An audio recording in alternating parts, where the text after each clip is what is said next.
Halo semua, perkenalkan kami dari kelompok 3, kelas D4 Praktikum Biosistematika, Prodi Biologi Universitas Airlangga.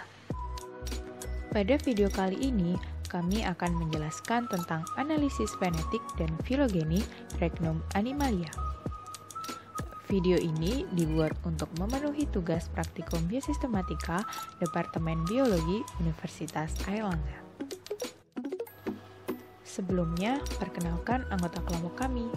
Nama saya Evita Yanita dengan NIM terakhir 050. Nama saya Dela Rahmanita Asri Oktavani dengan NIM terakhir 051. Saya Amalia Rizky Febrianti dengan NIM akhir 052. Nama saya Mamudu Atul Waidul Arifin, NIM terakhir 056.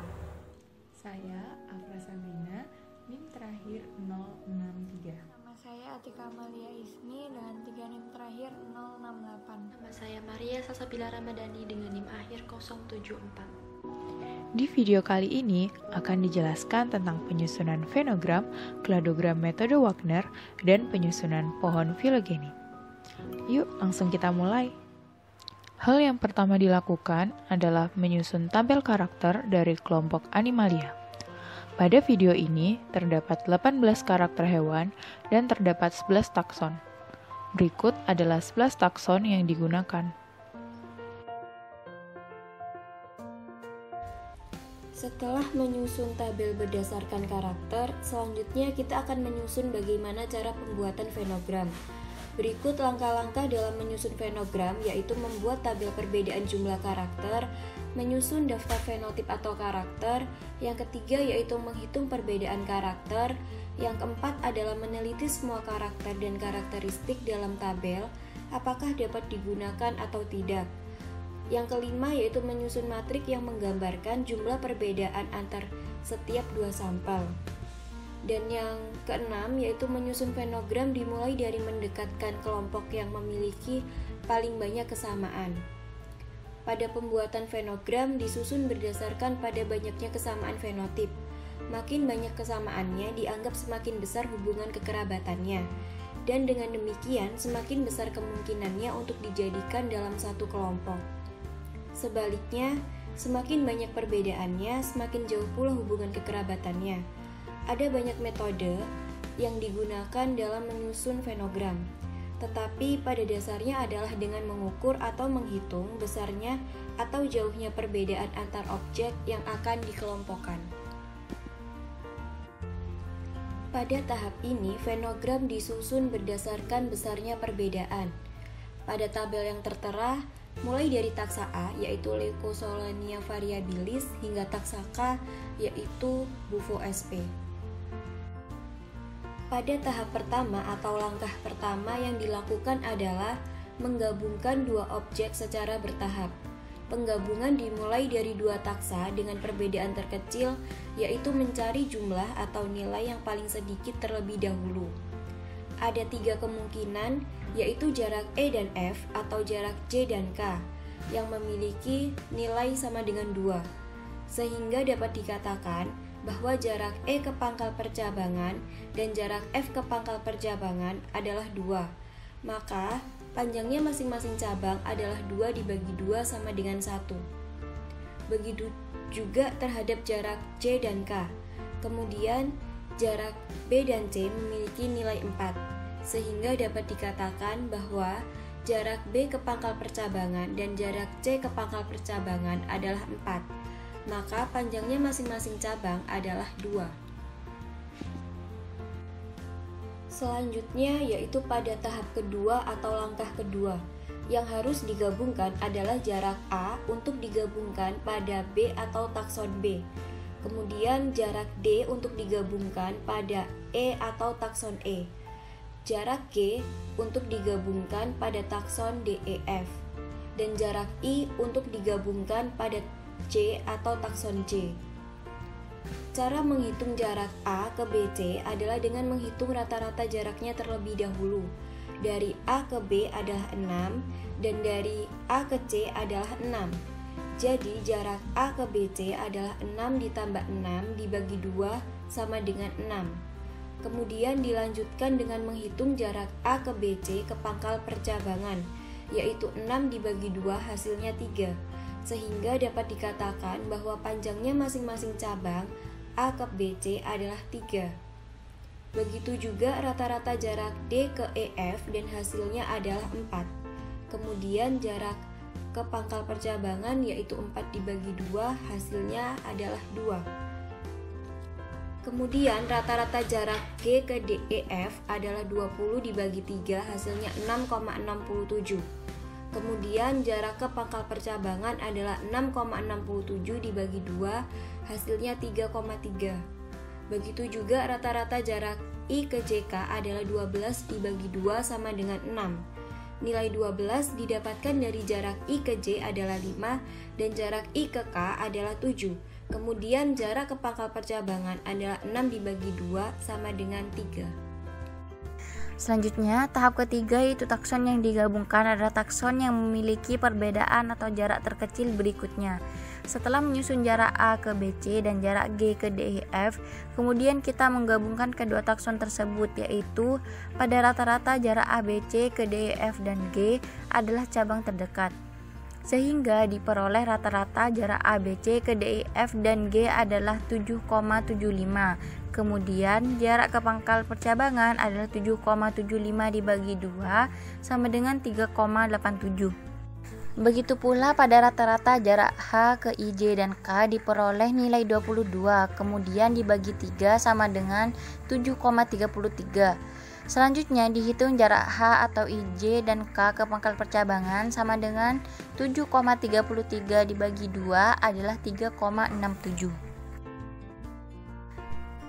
Tahap yang terakhir yaitu tahap keempat merupakan gambaran mengenai kingdom Animalia, di mana takson A dengan takson K terlihat jauh hubungan kekerabatannya karena memiliki perbedaan jumlah karakter yang paling banyak. Hal ini dapat dilihat pada skema perhitungan di mana penggabungan antara dua jarak yaitu jarak A, B, C, D, E, F, G ke H, I, J, dan K memiliki nilai 7,89 dan jarak ke pangkal percabangan adalah 7,89 dibagi 2 sama dengan 3,95.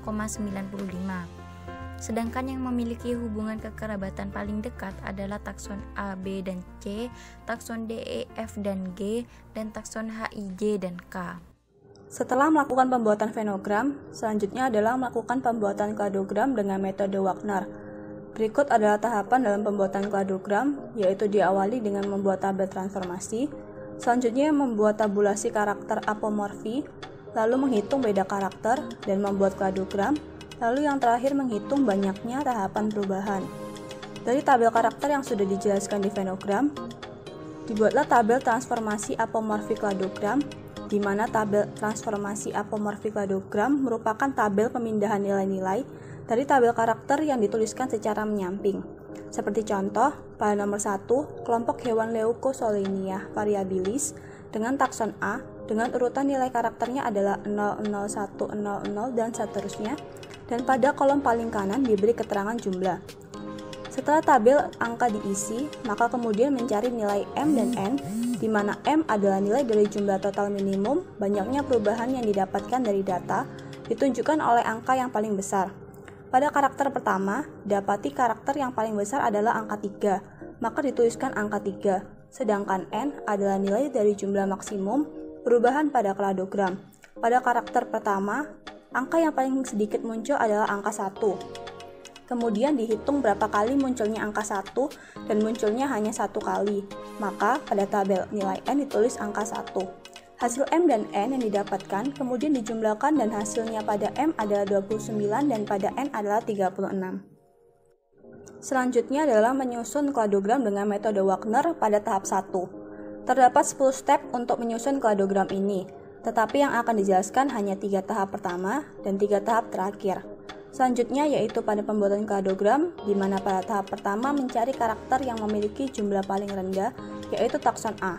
Kemudian mencari takson yang akan menempel pada takson A dengan mencari takson yang mempunyai beda karakter paling kecil. Didapati takson B memiliki jumlah karakter paling sedikit kedua pada tabel karakter takson lainnya dengan total karakternya 7. Maka takson B yang akan menempel pada takson A dengan karakter pembeda 1 dalam kurung 2, 2 dalam kurung 1, 10 dalam kurung 2, 14 dalam kurung 1, dan 15 dalam kurung 1. Angka tersebut merupakan keterangan karakter yang tidak dimiliki oleh takson A, tetapi dimiliki oleh takson B atau disebut karakter pembeda, di mana angka awal menunjukkan karakter yang membedakan, sedangkan angka di dalam kurung menunjukkan nomor hasil pengurangan yang membedakan pada takson A. Pada tahap kedua, karena takson B sudah menempel pada takson A, maka kita mencari takson yang akan menempel pada takson B. Didapati total karakter paling rendah selanjutnya adalah takson C dengan totalnya 9. Perbandingan dilakukan antara takson A dikurangkan dengan takson C dan takson B dengan takson C. Kemudian mendapati beda karakter paling sedikit. Pada takson A dikurangkan dengan takson C didapatkan beda 8, dan pada takson B dengan takson C didapatkan beda 4. Maka yang akan menempel pada takson B adalah takson C. Didapati nilai keterangan yaitu 1 dalam kurung 2, 3 dalam kurung 2, minus 10, 15 dalam kurung 2. Adanya nilai beda minus tersebut terjadi karena tereduksinya karakter 10 pada takson C. Selanjutnya pada tahap ketiga, sama seperti tahap pertama dan kedua, karena takson C sudah menempel pada takson B, selanjutnya mencari takson yang akan menempel pada takson C. Perbandingan dilakukan dengan takson D yang memiliki total karakter 10, dan perbandingannya antara takson B dikurangkan dengan takson D dan takson C dikurangkan dengan takson D. Kemudian mendapati jumlah karakter paling sedikit. Pada takson B dikurangi dengan takson D didapatkan beda 7, dan pada takson C dengan takson D didapatkan nilai beda 3. Maka yang akan menempel pada takson C adalah takson D. Didapati nilai keterangan yaitu 4 dalam kurung 1 dan 16 dalam kurung 1. Perhitungan nilai beda antara dua pasang takson tersebut bertujuan untuk menentukan takson mana yang lebih dekat kekerabatannya dengan takson sebelumnya. Cara tersebut berlaku pula untuk tahap-tahap selanjutnya. Berikut adalah kladogram tahap keempat hingga tahap ketujuh.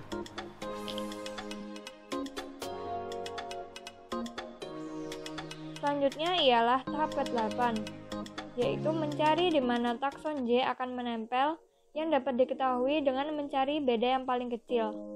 Pada takson G dengan takson J didapatkan hasil beda yaitu 8. Begitu pula pada takson I dengan takson J, yaitu hasil bedanya ialah 8.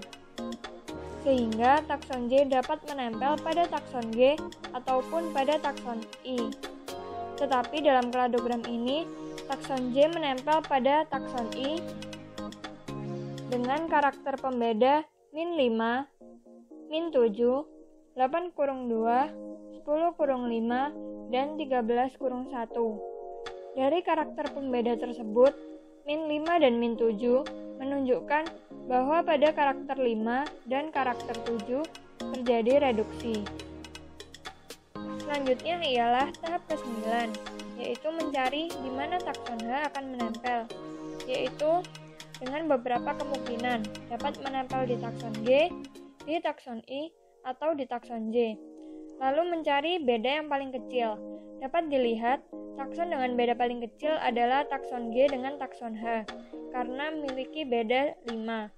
Sementara takson I dengan takson H memiliki beda 9, sedangkan takson J dengan takson H memiliki beda 8. Oleh sebab itu, takson H menempel pada takson G dengan karakter pembeda 10 kurung 4, 11 kurung 1, min 12, min 15, dan 17 kurung 2. Min 12 dan min 15 menunjukkan bahwa pada karakter 12 dan karakter 15 mengalami reduksi.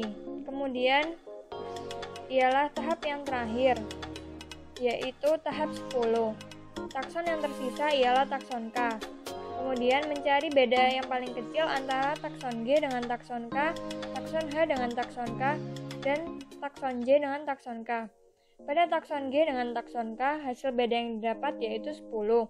Lalu pada takson H dengan takson K, hasil bedanya ialah 11. Dan pada takson J dengan takson K, hasil bedanya ialah 2. Dari hasil tersebut dapat diketahui Hasil beda terkecil yang didapat ialah pada takson J dengan takson K dengan jumlah beda 2, sehingga takson K menempel pada takson J, dan karakter pembedanya ialah 9-1 dan 18-1.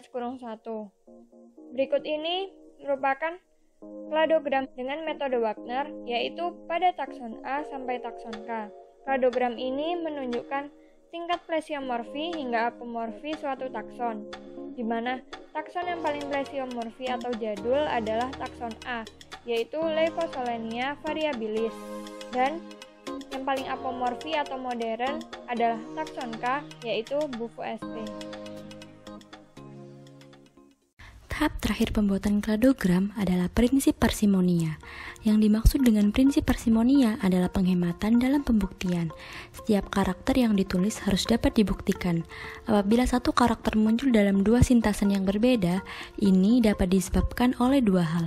Yang pertama, telah terjadi evolusi konvergen, atau yang kedua, dua sintasen tersebut harus dirubah posisinya, sehingga bergabung dengan sintasen lain. Berikut adalah kladogram yang telah diparsimoni. Setelah kladogram tersusun, tahap selanjutnya adalah membuat deskripsi statistik kladogram dengan menentukan tingkat homoplasi yang ada pada kladogram tersebut. Homoplasi harus dihindari pada pembuatan kladogram, karena apabila homoplasinya banyak, maka data dianggap tidak memenuhi syarat. Untuk mengetahui nilai homoplasi dapat dilakukan dengan menghitung konsistensi indeks dan retention index. Untuk nilai konsistensi indeks dihitung dengan cara menggunakan rumus M yang dibagi dengan S, di mana M adalah jumlah total minimum banyaknya perubahan yang diharapkan dari data, sedangkan S adalah banyaknya perubahan yang ada di struktur kladogram. M dapat dilihat dari tabel transformasi yang bernilai 29, sedangkan S bernilai 36, sehingga nilai konsistensi indeks dengan rumus M dibagi dengan S didapatkan hasil sebesar 0,81. Dengan nilai konsistensi indeks yang didapatkan memiliki arti homoplasi sangat rendah atau sama sekali tidak ada homoplasi, karena nilai konsistensi indeks yang didapatkan mendekati 1. Sedangkan untuk nilai retention index diperoleh dengan rumus N yang dikurangi dengan S, lalu dibagi dengan N yang dikurangi dengan M, di mana N adalah jumlah maksimum perubahan pada kladogram, M adalah jumlah minimum banyaknya perubahan yang diharapkan dari data, dan S adalah banyaknya perubahan dari struktur kladogram. Kemudian didapatkan hasil dari perhitungan yaitu 0. Setelah dibuat fenogram dan kladogram, maka tahapan selanjutnya adalah membuat pohon filogeni. Pohon filogeni ini dibuat berdasarkan dari kalibrasi yang dilakukan. Terdapat 3 standar kalibrasi, yaitu berdasarkan bukti geologi, paleontologi, dan literatur. Kalibrasi ini bertujuan untuk menilai keakurasian dari pohon filogeni ini. Bukti geologi merupakan bukti yang digunakan berdasarkan dari garis evolusi suatu takson, dan bukti ini digunakan pada pohon filogeni yang akan kami buat. Berikut adalah tabel kalibrasi berdasarkan bukti geologi dari takson-takson yang telah ditentukan. Bukti geologi yang kami gunakan untuk membuat pohon filogeni ini berdasarkan dari tahun di mana kemunculan takson tersebut. Hasil dari bukti tersebut kami peroleh berdasarkan jurnal atau literatur yang sudah terakurasi atau terpercaya. Setelah dibuatnya tabel kalibrasi yang berdasarkan dari data geologi, maka langkah selanjutnya yaitu membuat pohon filogeni dari takson hewan. Adapun langkah-langkah yang harus dilakukan saat membuat pohon filogeni dari takson hewan. Langkah pertama dalam pembuatan pohon filogeni dari takson hewan yaitu dengan membuat garis yang sejajar dengan sumbu X dan sumbu Y. Garis sumbu X yaitu berisikan nama-nama dari takson hewan, sedangkan garis dengan sumbu Y berisikan tentang data atau bukti geologi berupa tahun ditemukannya dari takson hewan tersebut. garis pada sumbu Y, yaitu yang berisikan tentang data geologi berupa tahun ditemukannya dari masing-masing takson hewan. Data tersebut sudah diurutkan dari awal atau pertama kali tahun ditemukannya dari takson hewan tersebut. Langkah selanjutnya yaitu membuat cabang untuk membentuk pohon filogeni. Cabang tersebut dibuat satu persatu berdasarkan dari atau berurutan dari hasil geologi berupa tahun ditemukannya dari tiap takson hewan. Yang pertama yaitu ada takson D atau Ascaris sp yang ditemukan sekitar 4.500 juta tahun yang lalu. Kemudian dari takson tersebut dapat ditarik garis membentuk cabang untuk membentuk pohon filogeni. Kemudian setelah dibuat cabang pertama dari takson D yaitu Ascaris sp, dapat dibuat cabang kedua yaitu terdapat takson A atau Leucosolenia yang ditemukan sekitar 635 juta tahun yang lalu. Cabang dari takson A dapat dibuat di atas cabang dari takson D. Kemudian dapat dilanjutkan lagi pada takson ketiga yaitu terdapat takson B atau Obelia yang ditemukan sekitar 580 juta tahun yang lalu. Cabang dari takson B atau Obelia dapat dibuat di atas dari cabang takson A atau Leucosolenia. Pembuatan cabang tersebut dapat dilakukan seterusnya sampai dengan tahapan untuk takson berikutnya, yaitu untuk takson yang lain. Kemudian setelah dibuatnya dari beberapa tahap, kita sampai pada pembuatan 3 tahap terakhir yaitu penempatan untuk takson J, G, dan takson K. Takson J yaitu kita dapat membuat cabang dari takson J atau Pteromyzon sp yang ditemukan sekitar 416 juta tahun yang lalu. Kemudian dilanjutkan lagi untuk pembuatan cabang untuk takson G yaitu Anadara yang ditemukan sekitar 145 juta tahun yang lalu. Dan sampai pada tahap terakhir yaitu penempatan takson K atau Bufo. Cabang dari takson K dapat dibuat di atas cabang dari takson G, yaitu Bufo ditemukan sekitar 57 juta tahun yang lalu. Sekian penjelasan dari pembuatan pohon filogeni pada Regnum Animalia. Sekian video penjelasan analisis fenetik dan filogeni Regnum Animalia dari kelompok kami. Terima kasih, semoga bermanfaat. Dan sampai jumpa.